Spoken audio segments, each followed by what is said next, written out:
The story you're about to hear is true. Only the names have been changed to protect the innocent. Fatima Cigarettes, best of long cigarettes, brings you Dragnet.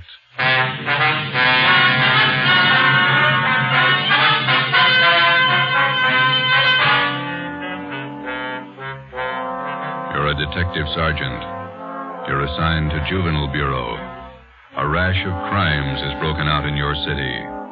Suspicion points to an organized gang of juveniles. Your job, stop them. If you want a long cigarette, smoke the best of long cigarettes. Smoke Fatima. It's the long cigarette that contains an essential ingredient of all the very popular cigarettes, Turkish tobacco. That's why you see the Turkish symbols on the attractive gold and yellow Fatima package. That's why Fatima has a much different, much better flavor and aroma than any other long cigarette. That's why Fatima doubles and redoubles its smokers. Yes, if you want a long cigarette, smoke the best of long cigarettes. Smoke Fatima. Dragnet, the documented drama of an actual crime. For the next 30 minutes, in cooperation with the Los Angeles Police Department, you will travel step by step on the side of the law through an actual case from official police files. From beginning to end, from crime to punishment, Dragnet is the story of your police force in action. It was Sunday, March 27th. It was windy in Los Angeles. We were working the night watch out of Georgia Street Juvenile Bureau. My partner's Ben Romero. The boss is Ed Backstrand, chief of detectives. My name's Friday. I was on the way up from the Juvenile Bureau, and it was 11:25 p.m. when I got to the receiving hospital, room 5, the treatment room. Everything happens on Sunday nights, huh, Joe? Yeah. How's the kid making out, Doc? The one arm is cut up badly. Nothing fatal, though. How'd it happen? That's what I'd like to find out. Can I talk to him? If you want, don't press him, though. He's had a bad shock. All right.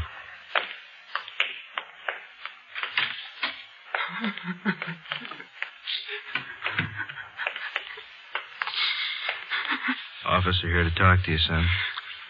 I can't. Tell him I can't talk, please. Just a few routine questions, son. You're going to have to answer them sooner or later. Please, can't you see what's happened already? I can't tell you anything. Jack Monroe, is that your real name? Yeah. How old are you? I'll be 16 next July. Where do you live? I can't tell you. You know that. Now, let me alone, will you? Let me alone. You've been running around with that gang of kids on Spring Street, haven't you? The big timers, isn't that what they call themselves? I don't know anything about it. Believe me, I can't talk. You tipped us off about the burglary they were going to pull tonight. Is that where they knifed you? Look, will you believe me? I can't tell you anything. Not anything, please. He's still shaky, Joe. All right, Doc. Well, Jack, we'll talk about it later when you feel better. You see what they've done to me already? They said next time they'd kill me.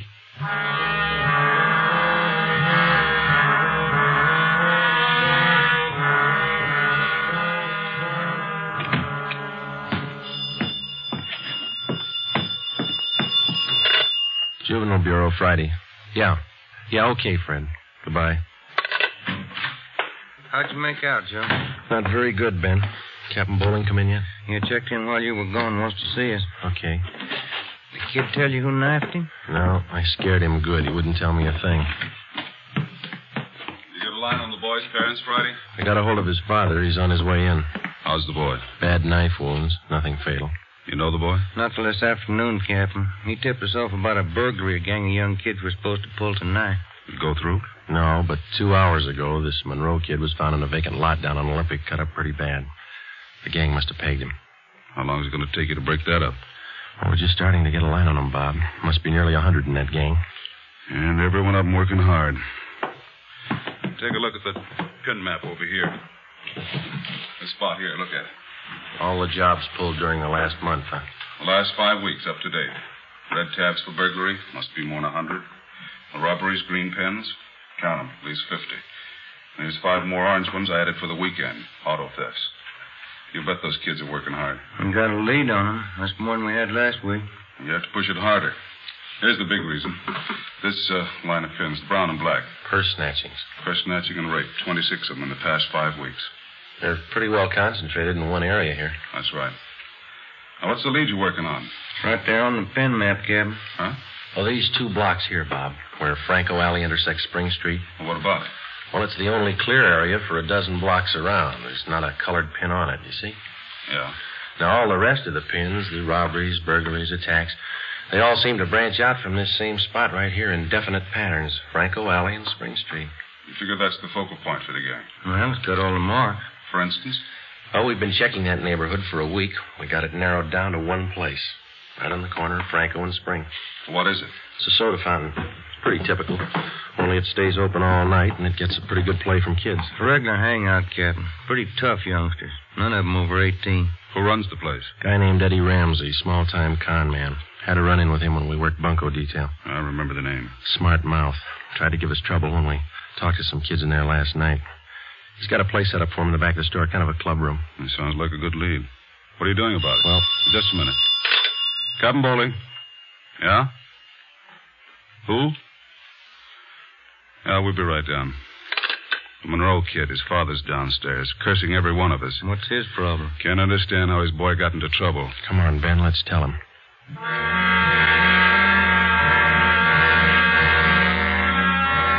What kind of a city do we have when we can't allow our children out on the street without being stabbed or shot? What's our great police force doing when this is going on? I'd like an answer if you got one. I demand an answer. We got an answer for you, Mr. Monroe. Will you sit down? My boy's lying in there in that hospital bed, cut to pieces. What did you do to prevent it? Tell me. You tell us, Mr. Monroe, what'd you do to prevent it? I'm no cop. That's your job. I pay my taxes and I help pay your salary. We look out for your kids, but we don't raise them. That's you your talking job. about? Just a minute, Mr. Monroe. Answer me this. How old is your son, Jack? He's 16, I think. Why? You know what he does with his spare time? Where he spends his nights? Of course I do. He's at home. Some nights he goes to the library.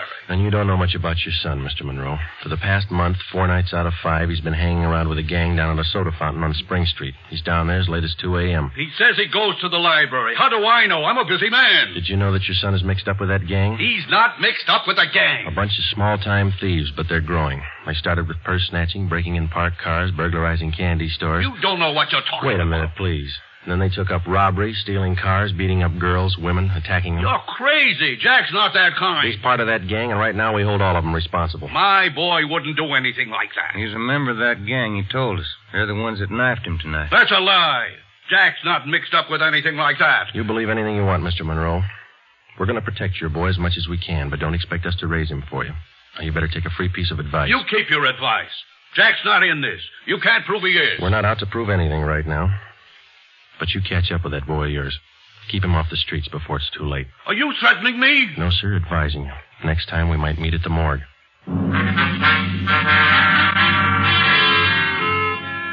1 a.m. Monday, March 28th. A detail of 50 officers from Juvenile Bureau and Metropolitan Division were deployed for 16 blocks along Figueroa Street. At 5 minutes past 1, they started to move south over an appointed area. In the space of half an hour, 18 young kids, none of them over 17 years old, were picked up off the streets and brought to the second floor at 1335 Georgia Street, the Juvenile Bureau. 4 of the youngsters were girls. At 1:45 a.m., Ben and I checked the soda fountain on the corner of Franco Alley and Spring Street.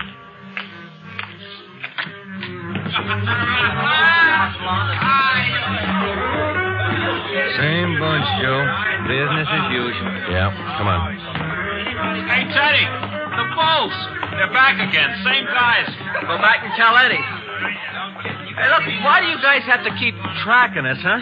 You'd think we were crooks or something. You were here the last time we checked in, Teddy. You ever go home? Sure, when I'm tired. I ain't tired. What's the matter? That's your money on the table there? Sure, it's my money. You want to borrow a buck? $28. That's a lot of money for a boy your age. You keep pretty late hours, son. You have to go to school in the morning? Maybe. I can sit here, can't I? It's free country. I'm drinking coffee. You gonna make me on that? You've been drinking more than coffee. Where's your driver's license? Oh, every time the same thing. There. March 10th, 1933, 16 years old. They giving you trouble, Ted? Eddie's on his way out. What's your name? Jones. Clyde Jones. Huh, Ted? Sure. He's got money, too. Rich family. You can save the smart talk, boys. Any of your pals in the back room? What's the trouble now, Sergeant? How many times a week do we get a checkup? Go ahead, Eddie. Read them off. We told you the last time, Ramsey. Clean up your place here, or we'll ride your back till you do. I told you the last time, Sergeant, there's nothing wrong with my place. It's almost 2 o'clock in the morning. You got a dozen underage kids hanging around here doing nothing. Some of them have been drinking. Schoolboys. Better to have them in here than hanging around outside in the street. I keep an eye on them. You're not the guardian, Ramsey. This time of night, they've got no business in here or on the street alone. That's your opinion, huh? That's the law, Ramsey. Now, either you shut down that back room and keep these kids out of here late at night, or we'll go after your license. You don't scare me, Sergeant. You can't prove a thing. A couple of these kids have juvenile records. They're on probation. We can tag you for contributing. You still don't scare me. Now, why don't you leave the kids alone? That's right, Eddie. Read them off. Ben, get Benson and Bell. Roger. If you won't clean up your place, Ramsey, we'll do it for you. Yeah? What are you going to do? We're pulling these boys in, all of them.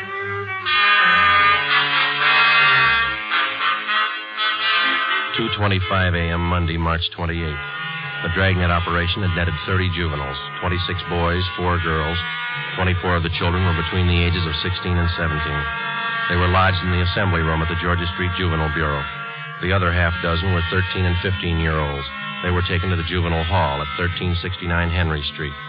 At 2:43 a.m., we met with Captain Bowling. They're all checked in, 30 of them. All right, in the morning we file petitions to have every one of these cases brought to the attention of the juvenile court. Make a note of it. Okay, Bob. For the kids with records, ask for detention from the probation department. Right. We'll call their parents in the morning. Call them now. They've got some explaining to do. By 6 a.m., all but 3 of the children's parents had shown up. To most of them, it was nothing new. Their kids had been there before. They'd be there again. They took the lecture from the juvenile officers calmly. As long as it didn't mean trouble for them, they wouldn't worry. When they got their children home, they would reprimand them, not for running the streets, but for being picked up by the police.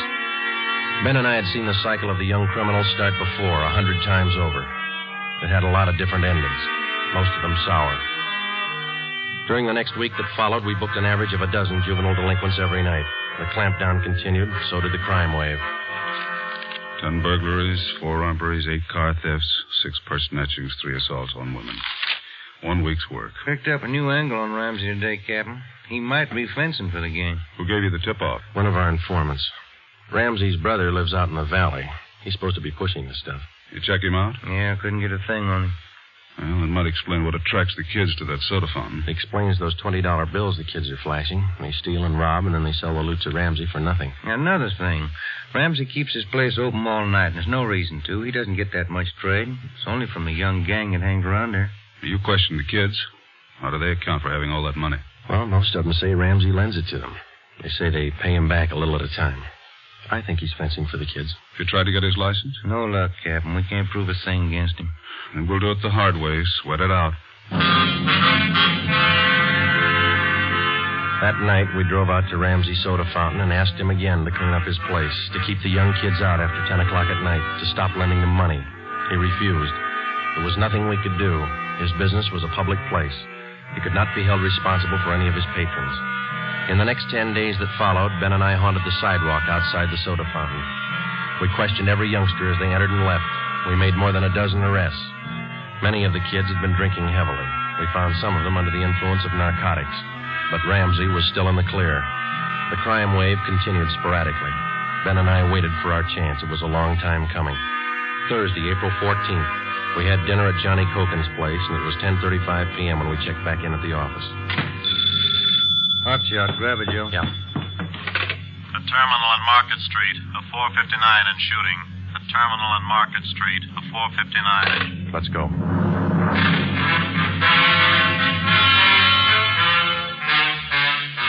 He was approximately 5 feet 4 inches tall, 125 pounds, brown hair, brown eyes, slight build, fair complexion. He was wearing blue jeans and a corduroy jacket. We found him between a row of packing cases at the rear of the warehouse at Terminal and Market Streets. There was a single bullet hole in his forehead just above the left eye. There was a .38 revolver near his right hand. The watchman told us how it happened. He broke in the back of the warehouse, Sergeant. He wanted to shoot it out with me. Here's his ID card. Fell out of his pocket. Teddy Cameron, age 15. Dear God. A kid. I didn't know, Sergeant. He didn't either. He thought he was grown up.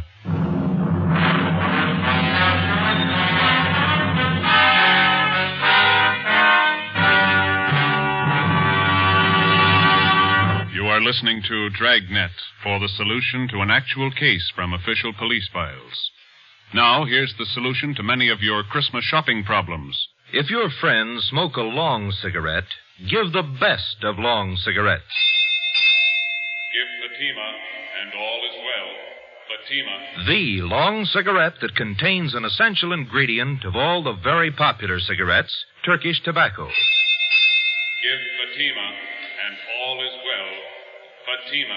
The cigarette that has a much different, much better flavor and aroma than any other long cigarette. Give Fatima, and all is well. Fatima. The cigarette that has doubled and redoubled in popularity. Here are the authentic reports. New York Division. Fatima sales up 132%. Chicago Division. Fatima sales up 453%. Los Angeles Division. Fatima sales up 545%. More and more smokers agree Fatima is the best of long cigarettes. So enjoy Fatima yourself and give Fatima for Christmas in the attractive golden yellow carton. Everyone who smokes Fatima says that this great new long cigarette is the best of all long cigarettes.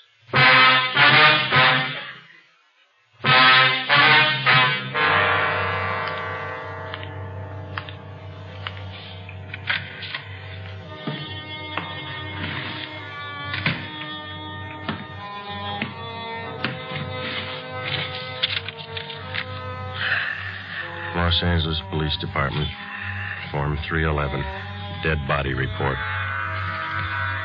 Type, gunshot. DR number 437695. Victim, Theodore Cameron.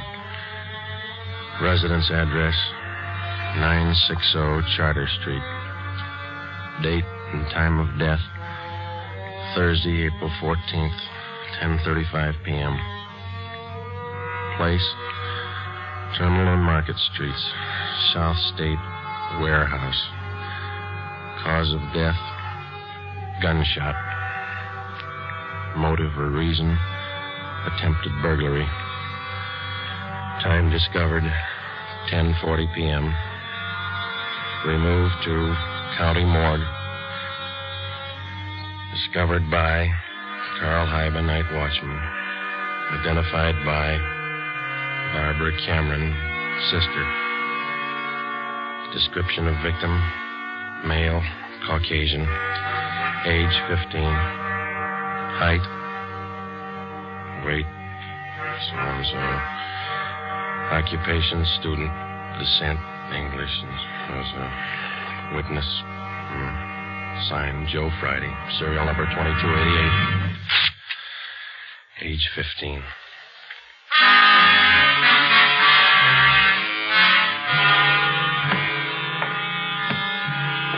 Ready, Joe? The Cameron boy's sister. She's waiting in the next room. Yeah, let's go. She taking it hard? Yeah. Morning, Miss Cameron. Good morning. We won't keep you long. Just a few routine questions. Yes, all right. Miss Cameron, how many are there in your family? There were 3 of us. Teddy, Mike, and me. Mother and father are dead. I work. Teddy and Mike go to school. Mike does. How old is your brother Mike, Miss Cameron? He's 14. You're the sole support of your 2 brothers? Yes. Do you have any idea who the boys were your brother Ted used to run around with? I don't know them by name. I remember seeing a couple of them once or twice. Mike would know, I think. He and Ted were pretty close, brothers. Do you know if Ted mixed with a gang of kids down on Spring Street? Maybe Mike would know that. Sergeant Teddy wasn't a bad boy. He wasn't a bum. None of us are. I tried to raise the boys like Ma told me. It wasn't easy. We made out. Yes, I understand, Miss Cameron. My salary didn't have too much, but we got by. Yeah. I figured on getting married. I'm 31. It'd be good for the boy, especially Teddy. He's dead, isn't he? Yeah. I couldn't be in two places at once. Hold a job and watch the kids. That's why I thought maybe a husband. I'm sorry to press, Miss Cameron. Do you think your brother Mike can tell us about that Spring Street gang? Oh, Mike would know. Where can we find him? Staying at a friend's house. I got the address in my bag. Here. That's 2514. I don't write numbers too well. Thank you, Miss Cameron. You've been very helpful. I'll get somebody to drive you home. Or do I have to go? Would it be all right if I just sit here for a while? That's all right. I'm tired.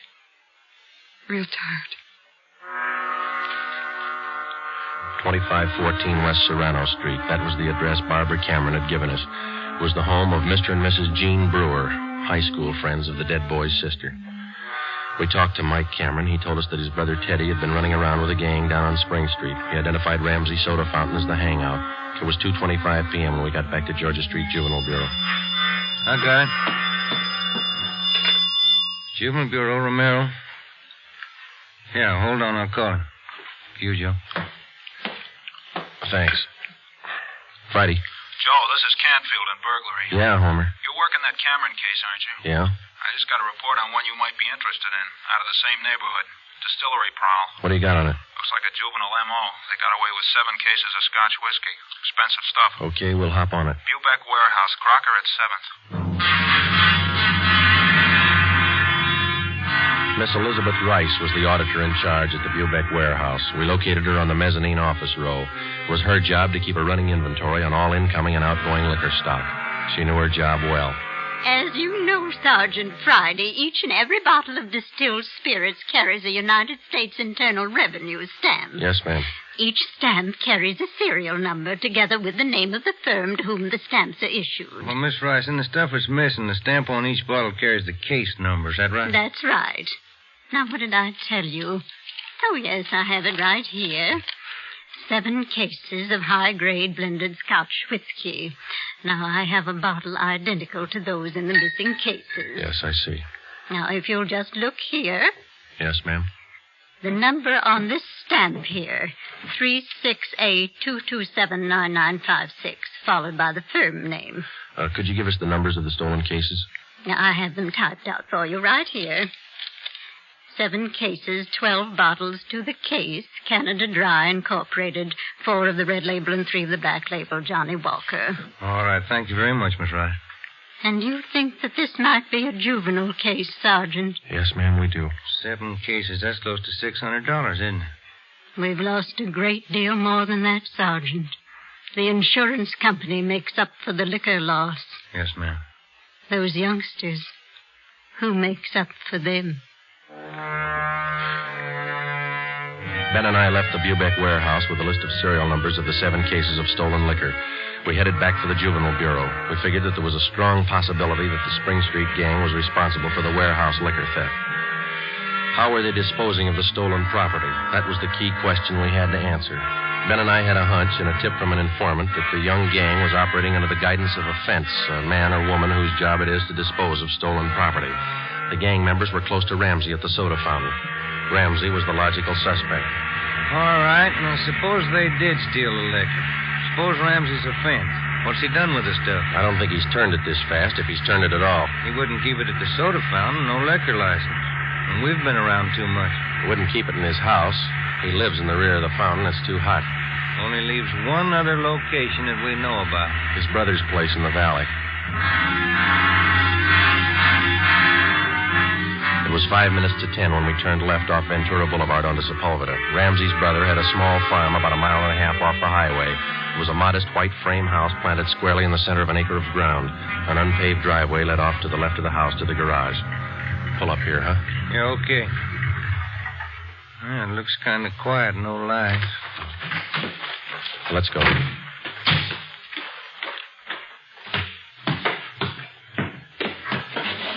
Mud sticks to everything. Now, where's the doorbell? Oh, here it is. You got your flashlight? Yeah, what? Here's a note somebody left. Oh, it's on the bum again. Here, I'll strike a match. Okay. Can you hold it a little closer? Can you read it? Yeah. Harry, wife and I have gone to the drive-in theater. Before you put the truck away, get 3... Can you hold that match closer? Oh, now, wait a minute. Yeah. Get 3 cases out of the garage and take them into town. Ed is waiting. Please try to make it by 11:30 tonight. Let's see. It's signed George. The address is here. And there's the garage. Yeah, come on. 3 cases. Could be eggs, Joe. If it is, we wasted a trip.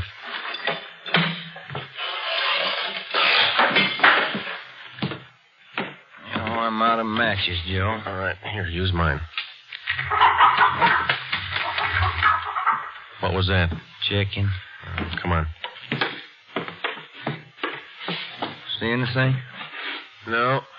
There goes the light. Just a minute. I'll strike another one. You can save your matches. We found it. We found 5 cases of Scotch whiskey on the floor of the garage. We checked the serial numbers against the warehouse list. They matched. We went back to the car and called communications. We had an immediate stakeout placed on George Ramsey's place, and then we headed back for the city. It was 11:20 p.m. when we got to the address we found on the note. Oh, it's about time, Harry. Hello, Ramsey. We can do without the music. What's your problem this time? You're almost out of scotch, Ramsey. Serial numbers check out, Joe.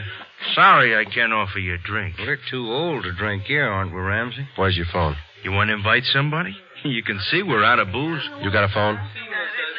In the hall. Ben, call the office. Yeah. All right, what's it all about? We've been out to your brother's place. What happened to the other 2 cases? You drink them here? I gave it to the kids. What are you looking at me like that for, Sergeant? Anything wrong, Eddie? Party's over, kid.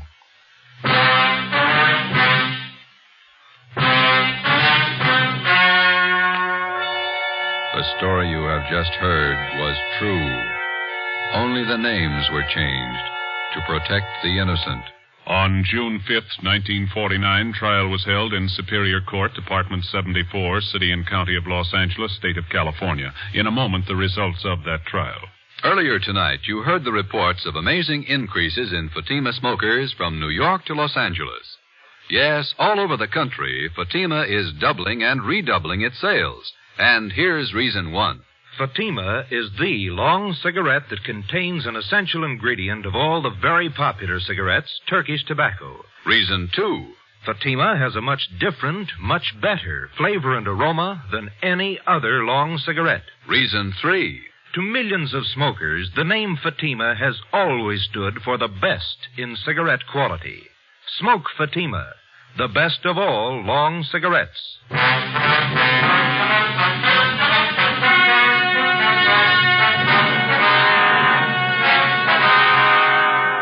Edward and George Ramsey were tried and convicted in Superior Court of receiving stolen property. After serving their terms as prescribed by law in the state penitentiary, they will be returned to the county jail where they will serve a 1-year term for contributing to the delinquency of minors. You have just heard Dragnet, a new series of authentic cases from official files. Technical advice for Dragnet comes from the Office of Acting Chief of Police, W.A. Wharton, Los Angeles Police Department.